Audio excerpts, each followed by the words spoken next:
Hello Internet, so nice to see you. Why augmented chords are dissonant? They shouldn't be, but they are. Why they shouldn't be? Well, let me write down the notes of a C augmented chord, and you'll see immediately that it shouldn't be much dissonant. A C augmented chord, it's usually written as C, E, G sharp. Okay? So you are seeing that C, the note between C and E, the interval between C and E, it's a major third, and major thirds are perfectly consonant. If I play a major third, let me reset your ear after hearing an augmented chord, and then play C and E.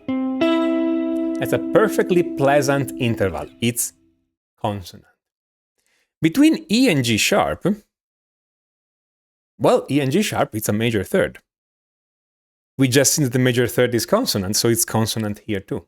Fantastic. And then if we go from G sharp to C, well, you know that G sharp and A flat are the exact same note, meaning that in harmonics there are two names for the same frequency, right? And if I go from A flat to C, guess what? It's another major third, which again, it's consonant. And indeed, if I play every pair of those notes separately, okay, which I'm going to do right now. I'm playing any pair of those notes separately. Let me get back in camera. They're going to sound fine. So C and E sounds consonant, okay? I have to, by the way, reset your ear after doing that because I don't want you to think of the previous interval. So I'm going to do that and then I'm going to play these. Good. Now I'm going to play E and G sharp. Okay, and that sounds perfectly consonant. Now let me play something good. And I'm gonna play G sharp or A flat and C, which I can play either this way, but I can invert them. And that's like in a perfectly pleasant interval. So pairwise, those notes are all consonant. So why, when I put them together, they sound like a fire alarm, okay? Right?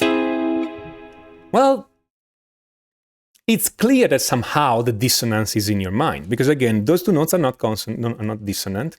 Those two notes are consonant, not dissonant. Those two notes are consonant, not dissonant. Those two notes are consonant, not dissonance, okay? But when I play all three of them, they sound dissonant. So, which means that the dissonance is not due to the frequency ratio of those, like lots of people say. And I made a video about that, which you can find on my channel. The dissonance is not due to the frequency ratio. It's due to something else. And indeed, the dissonance is in your brain. So what's happening in your brain? Well, you see, your brain is trying to make sense of this. Okay? And your brain has essentially one possible way to make sense of the sound. Something that your brain does all the time when you play a sound to it, something that your brain keeps doing all the time when you listen to music and you're not conscious of that because it's done automatically in the background, is that your ear is trying to make sense of the sound. And the way to make sense of the sound is to find a root note and then think of all the other notes in relationship to that root. So if you're hearing a chord progression, your brain, after hearing that, knows that C is the tonic chord and the C note is the tonic key, because what you're doing here, you are playing C major, F major, G major, C, which are 1, 4, 5 in the key of C. And for some reason, your brain knows what a major scale is, and when your ear hears all that, it recognizes this note as the tonic, as the root of everything, and then it relates all the other notes to that. So when you come back to C, you are coming back home, you're coming back to the main note, and the song is finished. Your ear does that automatically. You don't have to think about it. Okay? And how do your ear does that? Let me show you. Your ear does that by thinking of all the notes that there are in the chromatic scale, okay, which there are 12 notes in the chromatic scale, as you know, and I'm going to put them on a clock, okay, starting from C, C, D, E, F, G, A, B, and all the notes in between, you know, C sharp, D flat, D sharp, A, E, E flat, F sharp, G flat, G sharp, A flat, and then A sharp, B flat. When you play a C major chord, for instance, you're playing the note here, and the note here. This is not a symmetric shape. There is a major third here, there is a minor third here, there is a perfect fifth here. This asymmetry tells your ear where the root is. It's a question of asymmetry, okay? Indeed, that has a lot to do with the difference between symmetry and order. For some reason, people think that symmetry and order are the exact same thing, when in reality, they are the opposite. It's a strange thing to say, but that's how it is. Especially if you look, if you know something about science and mathematics, etc., that's the case. Asymmetry is when you have an object, okay, or something, and you change it in some way, but the object is still the same. For instance, this marker, it's a cylinder. If I don't look at the paintings, at the label on top, and if I just turn it, it's the same mark. Even if you look at the label, if I turn this 180 degrees, it looks the same, right? So the marker is symmetric, okay? I change something, and it's still the same, okay? If you any kind of object that has a symmetry, there's always something that you can do to change it. You can rotate it, you can flip it, you can do something, and the object is still the same. That's what symmetry is. Order is the exact opposite. Order is when you have an object and there is no way to transform it, change it, so that it's the same, okay? What do I mean? Let's take this board. If this board is completely white, just by looking at the board with no markings on top, you cannot tell which way is up and which way is down. If I flip the camera, the board will look the same. If I flip the camera upside down and still point at the board, you cannot tell if the board is upside down or not. It's completely white, it's symmetric. If I make the camera if I point the camera to a mirror, you cannot tell you're seeing the whiteboard through a mirror because there are no markings on the whiteboard. The board is perfectly symmetric, okay? The moment I write something on the board, okay, like this side up,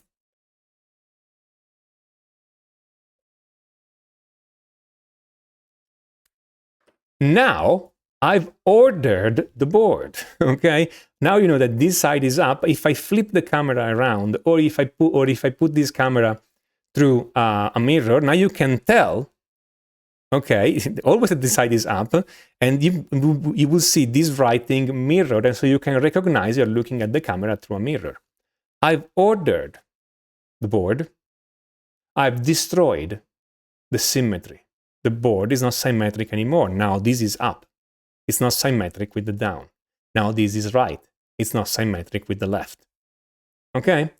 Order and symmetry are opposite. Why am I doing all this philosophical discussion? Because, see, here, that's the thing. When you have, again, a major chord like the C major chord, and you have the notes C, E, G, C would be here again, E would be here, G would be here. This shape is not symmetric. That's a major third, that's a minor third, that's a perfect fourth. Since it's not symmetric, your ear can tell that one of the notes is more special than the other, which is the root, okay, and can pick a root. The algorithm in which that your brain uses to do that, it's a fairly complicated, but at the end of the day, it picks one note as the special one. That is fantastic.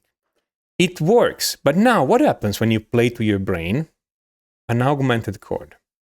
The augmented chord is made by the note C, which is here, E, which is ear, and G sharp, which is ear. And what happened is that you have a major third here, a major third here, a major third here. The structure is symmetric. So your brain could pick equally well this note, or this note, or this note as the root. Because since there is a symmetry, the shape is not ordered, okay? You have 3 possible solutions for the root. What happens to your brain? That's where the problem happens, is that your brain gets confused, okay? Exactly as if you couldn't tell up from down. Exactly as it happens when you look at all those illusions. You know those illusions where you have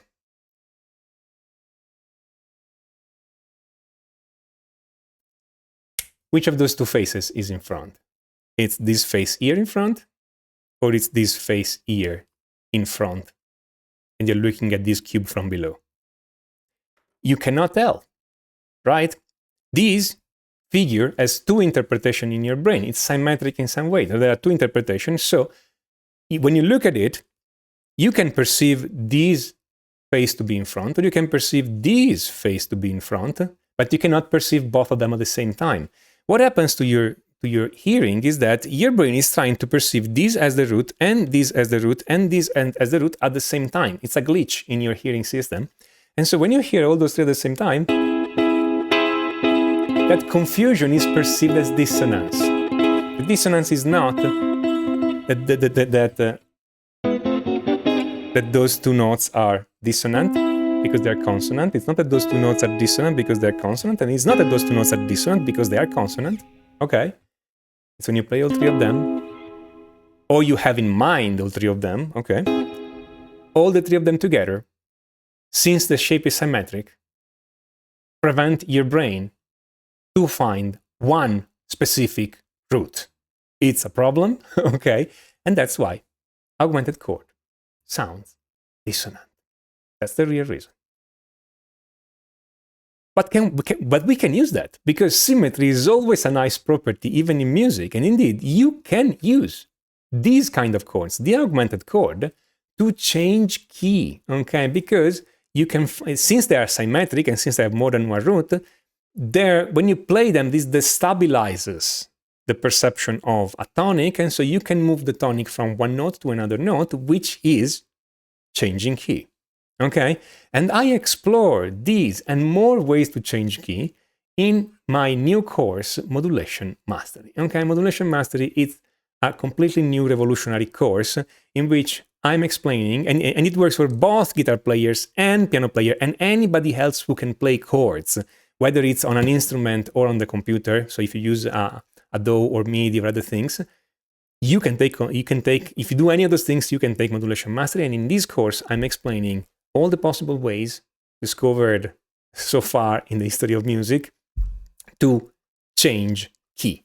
We work on several different ideas, on more classical modulation, on jazzier modulation, on more modern modulation, on avant-garde modulation. We do chromatic modulation, we do sequence modulation, we do a number of different things. We do enharmonic modulation, we do a number of different things. We take different approaches and we explore them, and we learn to write modulations, write changes of key that are emotional and that can serve your song. Because one of the problems that I see in every other course I've seen on modulation, in every other resources I've seen on modulation, is that they are trying to give you the fastest way to move from one key to another. And where's the fun in that? You don't want that. You don't want to move from one key to another. You want to really milk all the emotion that comes from moving from one key to another, and make a modulation that is exactly as long, exactly as emotional, exactly as dramatic as your song is needing right now. And that's exactly what we do in this course, Modulation Mastery. Have a look at this link. If you go at this link, you're gonna find a short video where I'm playing you a few modulations, okay? And you can tell me if you like them or not. And if you like them, I totally recommend you take the course, okay? This is Tommaso Zillia on musicforguitar.com. Check out Modulation Mastery, and until next time, enjoy.